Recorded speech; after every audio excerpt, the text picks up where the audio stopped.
Di bang mga Pinoy-Pinay diri sa Amerika, mga trabahante, managbalon og shrimp paste ana sa paniudto ba o panihapon.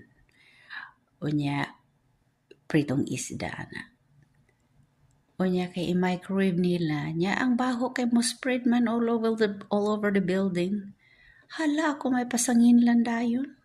Ako kuno sige kuno kog luto ingon ana. Niyo po kung ako ra ba po'y Pilipina diri. Tanawa nang kuan daghan mga Pilipina diri ako para po'y kuan ana nya kay dili man ko magdala ingon ana kay kabalo man ko nga di na sila ganahan.